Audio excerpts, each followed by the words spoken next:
Welcome back all of you in S pharma. तो आप सभी कैसे हो? आई होप कि आप सभी ठीक होंगे। तो आज हम बात करेंगे आइडियल सॉल्युबिलिटी पैरामीटर्स की, जिसको आपको बी फार्म थर्ड सेमेस्टर के फिजिकल फार्मास्यूटिक्स फर्स्ट में पढ़ना होता है। इसके पहले हम लोगों ने क्या है सॉल्युबिलिटी ऑफ ड्रग्स की जो टॉपिक थी ऑलरेडी कवर कर लिए हैं। तो अगर आप सब वो लेक्चर नहीं देखे हैं तो डिस्क्रिप्शन बॉक्स में आपको प्लेलिस्ट मिलेगी फिजिकल फार्मास्यूटिक्स की, वहां से आप चेकआउट कर सकते हैं। मैं थोड़ा सा आपके सिलेबस इंट्रो करा दूं। यह आपका फिजिकल फार्मास्यूटिक्स फर्स्ट का सिलेबस है। इसमें हम लोग इसके पहले वाले लेक्चर में solubility expressions, mechanism of solute solvent interactions and sorry friends, ये दो ही टॉपिक हम लोग कवर कर पाए थे इसके पहले। आज हम कवर करेंगे ideal solubility parameters, solvation and association. Okay, बाकी आगे लिखा है quantitative approach to the factor influencing solubility of drugs. ठीक है, यहाँ तक क्या है हम लोग आज एक ही वीडियो में कवर करेंगे। वीडियो थोड़ी सी लेंदी हो सकती है, आप लोग पेशेंस बना के वीडियो के लास्ट तक जुड़े रहिएगा। ओके, क्योंकि कंटेंट जो है बिल्कुल इंपॉर्टेंट होने वाले हैं आपके एग्जाम के अकॉर्डिंग। अगर आप ये वाली वीडियो फुल वॉच कर लेते हैं तो यहाँ से एक जो क्वेश्चन है 7 मार्क्स का बनता है, बाकी 2 मार्क्स का भी क्वेश्चन तो बनेगा। अगर आप बड़ा वाला क्वेश्चन तैयार कर लेते हैं तो इसके अंदर 2 मार्क वाला क्वेश्चन ऑलरेडी आपका तैयार हो जाता है। ठीक है, और ओवरऑल देखा जाए तो ये जो आइडियल सॉल्युबिलिटी पैरामीटर्स की ये टॉपिक है, ये 2 मार्क्स में पूछता है। ठीक है, लेकिन हम क्या करेंगे थोड़ा सा आपको डीप में डिटेल में बताएंगे, ताकि अगर 7 मार्क्स में पूछे तो आप उसको हैंडल कर ले जाओ। ओके, अब देखो ये आइडियल सॉल्युबिलिटी पैरामीटर होता क्या है। पहले जो यहाँ पे मैं पॉइंट लिखा हूँ, if the solubility parameter value क्या है, solubility parameter value where the solute and solvent have almost the same. अगर ये जो सॉल्युबिलिटी पैरामीटर की वैल्यू है, अगर आपके सॉल्यूट और सॉल्वेंट की लगभग सेम है, ठीक है, आइडियल सॉल्युबिलिटी पैरामीटर को हम लोग डेल्टा से बताते हैं। ठीक है, ये जो डेल्टा में बनाया हूँ, डेल्टा वैल्यू मीन्स क्या है, सॉल्युबिलिटी पैरामीटर वैल्यू ही होता है, इसको हम लोग डेल्टा से डिनोट करते हैं। तो अगर सॉल्यूट और सॉल्वेंट की दोनों की इक्वल हो तब की कंडीशन में क्या होगा, when delta values are equal then the best solubility. अगर क्या है डेल्टा की जो वैल्यू है, अगर ये इक्वल है, डेल्टा की वैल्यू मतलब आइडियल सॉल्युबिलिटी पैरामीटर, अगर ये इक्वल है तो आपकी जो सॉल्युबिलिटी है वो बहुत ही अच्छी होने वाली है। अब सॉल्युबिलिटी इसके पहले लेक्चर में मैं क्लियर किया था कि सॉल्युबिलिटी क्या होती है। आप अगर आप सब उसे नहीं देखे हैं तो पिछला लेक्चर आप चेकआउट कर सकते हैं, जिसका लिंक आपको डिस्क्रिप्शन बॉक्स में मिलेगा। अब देखो नेक्स्ट पॉइंट हमारी क्या है, it is based on the principle. यह किस प्रिंसिपल पे बेस है, लाइक डिजालो लाइक। मतलब क्या है कि लाइक डिजालो लाइक, जैसे का तैसा होना। मतलब अगर वह पोलर है तो पोलर के साथ अच्छे से डिजाल होगा, नॉन पोलर है तो नॉन पोलर के साथ अच्छा डिजाल होगा। ओवरऑल सेंस अगर देखा जाए तो देखो, अगर डेल्टा की वैल्यू इक्वल है तो सॉल्युबिलिटी भी बढ़िया होगी। यही सेंस यहाँ पे लिखा गया है, लाइक डिजालो लाइक मेथड। ओके, अब देखो लाइक डिजाल्व लाइक को अगर थोड़ा सा मैं एक्सप्लेन करूं तो substances with similar delta value dissolve well in each other. अब देखो जिस सब्सटेंस की डेल्टा वैल्यू सिमिलर होती है वह एक दूसरे में बहुत ही अच्छी तरीके से डिजॉल्व होते हैं, इसीलिए इनको लाइक डिजॉल्व लाइक मेथड भी हम लोग बोल सकते हैं। अब देखो न्यूमेरिकल के लिए, अगर आपको न्यूमेरिकल मिल जाता है कुछ इसी तरह की, अगर 2 मार्क्स में कोई न्यूमेरिकल आ जाए कि न्यूमेरिकल अगर आपको इस टॉपिक पे आ जाए, मतलब आइडियल सॉल्युबिलिटी पैरामीटर निकालने के लिए अगर आ जाए तो आप इसे कैसे फाइंड करोगे। अब देखो न्यूमेरिकल के लिए सबसे पहले आप एक फार्मूला अप्लाई करोगे, जो कि फार्मूला आपको स्क्रीन पे दिख रहा होगा। In bracket delta V upon V, फिर उसके बाद ब्रेकेट बंद करेगा, ऊपर हाफ लगाएगा, equal to delta H minus R T upon V, फिर ब्रेकेट बंद करके हाफ लगाएगा। ठीक है, अब देखो जहां पे हमारा एस से स्टार्टिंग है, एस मीन्स हमारा होता है सॉल्युबिलिटी, डेल्टा वी मतलब लैक्टिक एनर्जी, वी मतलब वॉल्यूम, डेल्टा एस मतलब एंथैल्पी, आर मतलब रेडोवर कांस्टेंट, टी मतलब टेम्परेचर, वी मतलब हमारा वॉल्यूम। ओके, शायद मैं वी 2 बार लिख दिया हूं, तो यहाँ भी वॉल्यूम यहाँ वॉल्यूम, बात वही है। ओके, अब हम चलते हैं अपने नेक्स्ट टॉपिक की तरफ। हमारा नेक्स्ट में आता है सॉल्वेशन। अब देखो मैं आप सभी को बताऊंगा कि सॉल्वेशन क्या होता है। अगर आप सब सॉल्यूशन अच्छी तरीके से समझे होंगे तो सॉल्यूशन बिल्कुल आसान भाषा में सॉल्वेशन भी समझ जाएंगे। ठीक है, ये मानो कि ये जो सॉल्यूशन है और सॉल्वेशन दोनों भाई भाई हैं, ऐसा समझ के आप लोग पढ़ेगा। अगर आपके दिमाग में सॉल्यूशन अब चलने लगा हो तो सॉल्वेशन भी बहुत ही आसानी से आप समझ सकते हैं। इसमें जो पहली पॉइंट लिखी गई है, solvation is the process in which solvent molecule surround. Solvation एक ऐसी प्रोसेस है जहां पे हमारे जो सॉल्वेंट मॉलिक्यूल्स होते हैं उसको घेर लेते हैं, किसको, and hold solute particle in solution. किसी भी सोल्यूशन में सल्यूट पार्टिकल को सॉल्वेंट जो है सबसे पहले उसके किनारे किनारे आके पेस्ट होते हैं, उसके बाद उसके बगल में पूरा एक लेयर बना लेते हैं। ठीक है, अब यहाँ तक तो हो गया। अब देखो if the solvent is water, जो आपका सॉल्वेंट है अगर वह वाटर है मतलब पानी है, this process is specially called hydration. और हम इस प्रोसेस को एक स्पेशल नाम देते हैं जिसका नाम है hydration.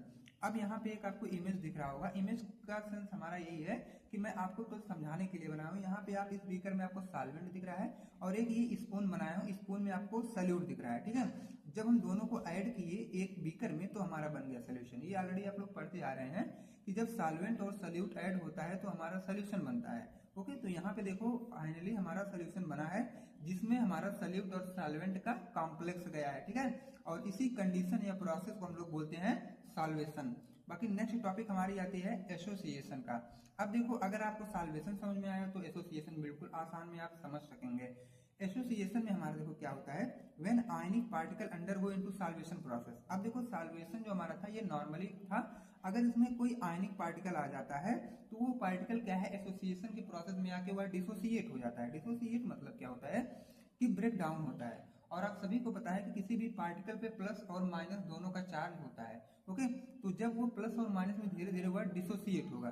So ionic particle mix with the process of association. तो जो हमारे आयनिक पार्टिकल होते हैं वो एसोसिएशन के साथ वह मिक्स हो जाते हैं, और देखा जाए तो इसी प्रोसेस में ही हमारे एसोसिएशन वाले प्रोसेस में ही ये ब्रेक डाउन होते हैं। अब यहाँ पे मैं फिर आपको एग्जांपल लेके आया हूँ।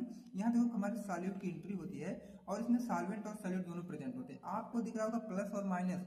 मान लो अगर आपको दिखा है NaCl, ठीक है, NaCl, यहाँ पे थोड़ी सी पेन मिस्टेक है, बाकी पेंसिल तो मैं लिया ना हूँ।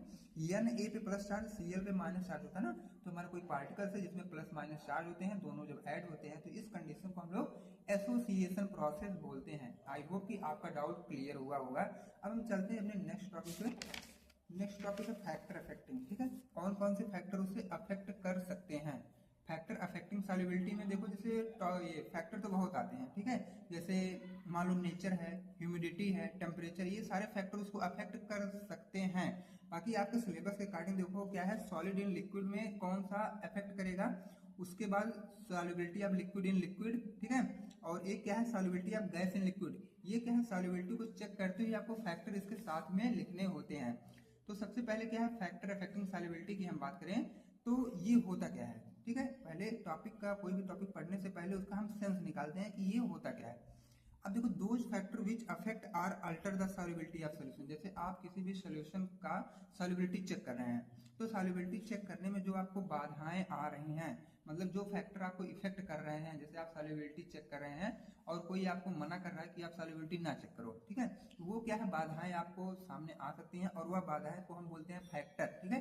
और वो फैक्टर हमारे बहुत से तरह के आते हैं, जैसे कोई टेम्परेचर वहाँ का इंक्रीज हो गया, सॉल्यूट का नेचर चेंज हो गया, ये सब क्या है हमारे कह सकते हो कि ये एक फैक्टर है जो हमें अफेक्ट कर रहा है हमारे सॉल्युबिलिटी को। अब देखो solubility of solid in liquid, gas in liquid और लिक्विड इन लिक्विड। सॉल्युबिलिटी तीन तरह से हो सकती है, सॉलिड में लिक्विड और गैस में लिक्विड और लिक्विड में लिक्विड, ठीक है। अब हम एक एक को थोड़ा सा डिटेल में देखेंगे। सबसे पहले हम डिटेल कवर करते हैं किसका, सॉलिड इन लिक्विड। मतलब क्या है सॉलिड को जब हम लिक्विड में डिजॉल्व कर रहे हैं तब की कंडीशन। यहाँ पे देखो क्या है when solute is in solid, ठीक है। सॉलिड इन लिक्विड वाले में हमारा जो सॉल्यूट है वो क्या सॉलिड रहेगा, यस से सॉलिड यस से सॉल्यूट, तो सॉल्यूट हमारा सॉलिड रहेगा। बाकी सॉल्वेंट तो हमारा लिक्विड होता ही ऑलरेडी आप सभी को पता है, ठीक है। तो when solute is in solid form, जब आपका जो सॉल्यूट है वह सॉलिड फॉर्म में रहेगा और सॉल्वेंट आपका लिक्विड फॉर्म में रहेगा, then solid dissolve in liquid. उसके बाद हमारा जो सॉलिड है वह लिक्विड में इजी वे में डिजॉल्व हो जाएगा। ये तो हमारा सॉलिड इन लिक्विड की क्या थी, ये डिजॉल्वेशन थी। अब इसका फैक्टर हम लोग देखते हैं कौन कौन से फैक्टर इसको अफेक्ट कर रहे हैं। जब हम सॉलिड को लिक्विड में डिजॉल्व करने जा रहे हैं तो कौन सी बाधाएं आपको देखने को मिल रही हैं, कौन से फैक्टर आपको अफेक्ट कर रहे हैं। सबसे पहला जो आता है वह आपका टेम्परेचर है। अब देखो टेम्परेचर कैसे हमें अफेक्ट कर रहा है, most solid become more soluble when temperature increase. कुछ सॉलिड हमारे ऐसे होते हैं जिनका आप टेम्परेचर बढ़ाओगे तो वो उनकी घुलनशीलता थोड़ी सी बढ़ जाती है, ठीक है। तो कुछ में जैसे आप मोम ले लो, मोम क्या है कुछ समय सॉलिड फॉर्म में आती है, लेकिन जब आप उसको हीट के कांटेक्ट में लाते हो ना तो धीरे धीरे वह लिक्विड हो जाएगी, तो थोड़ी डिजॉल्वेशन उसकी अच्छी हो जाएगी। ओके, तो पहले पॉइंट का सेंस यही था। मीन्स क्या है, अगर आप हायर टेम्परेचर देंगे तो मॉलिक्यूल क्या है बहुत तेजी से मतलब मूव करेंगे, मतलब गति करेंगे, और जब उनकी मूवमेंट तेजी से होगी तो इजी वे में वो डिजॉल्व भी हो सकते हैं, ठीक है। तो टेम्परेचर का हमारा यही रोल था, और बाकी ऐसे हमारा टेम्परेचर हमारे सॉल्युबिलिटी को अफेक्ट करता है। बाकी हम सेकंड देखते हैं कि nature of solute and solvent. अब देखो क्या है सॉल्यूट और सॉल्वेंट के नेचर पे भी हमारी सॉल्युबिलिटी डिपेंड करती है। Like dissolve like method already मैं आपको पहले से बताते चला आ रहा हूँ कि देखो polar solid dissolve better in polar solvent. जो हमारे पोलर सॉलिड रहेंगे वो पोलर सॉल्वेंट के साथ बहुत अच्छे तरीके से ये डिजॉल्व होंगे, और नॉन पोलर के साथ डिजॉल्व होंगे, मतलब जैसे को तैसा। मतलब अगर उसकी मतलब कह सकते हो नेचर सेम होना चाहिए। अगर वो पोलर सॉलिड है तो हमारा जो सॉल्वेंट वो भी पोलर होना चाहिए, तो अच्छी तरीके से डिसॉल्वेशन हो जाएगी। आई होप कि आपका सेकंड भी क्लियर हुआ होगा। अब हम थर्ड की बात करते हैं, पार्टिकल साइज ऑफ सॉलिड। अब देखो सॉलिड की पार्टिकल साइज का क्या सेंस है, smaller particle dissolve faster because they have a larger surface area. अब आप थोड़ा सा कॉमन सेंस लगाइए कि पार्टिकल साइज अगर छोटी रहेगी तो डिजॉल्वेशन अच्छा होगा, ठीक है। जैसे मान लो आपको ईंट अगर मान लो बड़ा बड़ा कोई ईंट का ब्लॉक दे दिया, अब बोल दिया इसको मिक्स करो, एक तरफ ईंट आपको दे दिया, एक तरफ क्या है चावल का दाना दे दिया, तो सबसे अच्छी मिक्सिंग हमारी चावल के दाने की होगी क्योंकि उसकी सरफेस एरिया हमारी कम है। बाकी ईंट की अगर देखोगे तो बड़ी है, जिसकी सरफेस एरिया कम होती है उसकी मिक्सिंग बहुत अच्छे से होती है। ओके, तो ओवरऑल यहाँ पे यही कहा गया कि लार्जेस्ट सरफेस एरिया जिसकी रहेगी उसकी मिक्सिंग जो है थोड़ा सा अच्छा नहीं होगा, जिसकी कम सरफेस एरिया रहेगी, पार्टिकल साइज कम रहेगा, उसकी मिक्सिंग बहुत ही अच्छे से हो पाएगी। ओके, आई होप कि सॉलिड एंड लिक्विड का फैक्टर आप सभी का क्लियर हुआ होगा। अब हम चलते हैं अपने गैस एंड लिक्विड वाले पे। अब गैस एंड लिक्विड वाले में क्या है, when solute is in gas, इसमें देखो जो आपका सॉल्यूट है वह गैस है, ठीक है, और लिक्विड आपका सॉल्वेंट रहेगा इस कंडीशन में। ओके, अब देखो जो पहला वाला आपका यहाँ से आएगा वो सॉल्यूट रहेगा, दूसरा लिक्विड। तो सभी को पता है कि यूनिवर्सल सॉल्वेंट हमारा होता है, तो लिक्विड को आप हमेशा सॉल्वेंट की पोस्ट ही दीजिएगा। ओके, अब बाकी हम चलते हैं अपने नेक्स्ट पे। तो इसकी फैक्टर हम देखते हैं, इसमें भी सबसे पहला फैक्टर हमारा टेम्परेचर ही इसे इफेक्ट करता है। अब इसको देखो टेम्परेचर किस तरह से इफेक्ट कर रहा है। टेम्परेचर में हमारा solubility decreases with increase temperature. जब हम लोग टेम्परेचर बढ़ा रहे हैं तो यहाँ पे सॉल्युबिलिटी घट रही है, और इसके पिछले वाले में आपने देखा कि टेम्परेचर जब मैं बढ़ाया तो सॉल्युबिलिटी बढ़ी, और यहाँ पे जब मैं टेम्परेचर को जब मैं घटाया तो सॉल्युबिलिटी भी घट गई। सॉरी, टेम्परेचर जब मैं बढ़ाया तो सॉल्युबिलिटी घट गई, और वहाँ पे जस्ट इसी का उल्टा था। सेकेंड पॉइंट बताएं हम, hot liquids hold less gas. जो हॉट लिक्विड होते हैं वो बहुत कम गैस को अपने पास रख पाते हैं, because gas molecule escape more easily, क्योंकि जो हमारे गैस के मॉलिक्यूल्स होते हैं वो इजी वे में स्केप हो जाते हैं, इसीलिए वो बहुत कम अपने पास रख पाते हैं। अब हम इसमें सेकंड फैक्टर की बात करें तो हमारा इसमें आता है प्रेशर। अब प्रेशर की बात करें, सॉल्युबिलिटी इंक्रीज विद प्रेशर, हमारी जो सॉल्युबिलिटी है वो प्रेशर के साथ बढ़ सकती है, ठीक है। ये कौन सा लॉ सिद्ध करता है, मतलब प्रूव करता है, हेनरी लॉ। जब आप हेनरी लॉ पढ़ोगे तो उसमें ये आपको क्वेटेशन देखने को मिलेगा। सेकेंड पॉइंट की बात करें तो higher pressure pushes more gas into the liquid. अब देखो क्या है, जब हायर प्रेशर आप लगाओगे ना तो लिक्विड में ज्यादा से ज्यादा गैस जाएंगी, ये तो मतलब जाहिर सी बात है, तो जाएगा ही, ठीक है, इतना आपको कॉमन सेंस भी पता ही होगा। अब दो आपका क्लियर हुआ। अब हम बात करते हैं लिक्विड इन लिक्विड के फैक्टर। अब देखो लिक्विड इन लिक्विड, अब इसमें बोलोगे सर सॉल्यूट किसको लें, सॉल्वेंट किसको लें, दोनों तो लिक्विड है, तो एक को आप क्या करना है, आपको एक सॉल्यूट लेना है, एक को solvent. When both solute and solvent is in liquid, जब दोनों क्या है, सॉल्यूट और सॉल्वेंट दोनों लिक्विड के फॉर्म में हो तो हमारा फैक्टर कैसे इफेक्ट करता है। सबसे पहले हम चेक करेंगे इसके nature, like dissolve like method. अगर क्या है, दोनों पोलर को पोलर के साथ, नॉन पोलर को नॉन पोलर के साथ ऐड करोगे तो सॉल्युबिलिटी हमारी अच्छी रहेगी। अगर अब देखो टेम्परेचर इस पर कैसे इफेक्ट करता है, जितना ज्यादा आप टेम्परेचर बढ़ाओगे सॉल्युबिलिटी उतनी ज्यादा बढ़ेगी, मतलब temperature is directly proportional to solubility. उसके बाद देखो प्रेशर भी वही काम करता है, pressure is directly proportional to solubility. यहाँ पर जितना आप प्रेशर लगाएंगे उतना ज्यादा सॉल्युबिलिटी बढ़ेगी। फोर्थ नंबर पर वही बात है कि सरफेस एरिया, सरफेस एरिया जो है आप जितना ज्यादा बढ़ाएंगे तो यहाँ पर सॉल्युबिलिटी उतनी अच्छी रहेगी। ओके, तो आई होप आपका यहाँ तक का डाउट क्लियर हुआ होगा।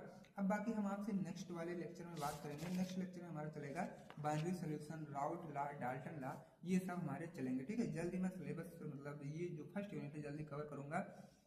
अगर आप सभी चैनल पर नए हैं तो चैनल को सब्सक्राइब कर लें और वीडियो को लाइक कर दें ताकि नेक्स्ट वीडियो का इन्फॉर्मेशन सबसे पहले आप तक पहुंचे। और आपको अगर नोट्स चाहिए तो डिस्क्रिप्शन बॉक्स में टेलीग्राम ग्रुप की लिंक पड़ी है, वहां से आप टेलीग्राम ग्रुप ज्वाइन करिए और नोट्स विदाउट कॉस्ट आप डाउनलोड कर सकते हैं।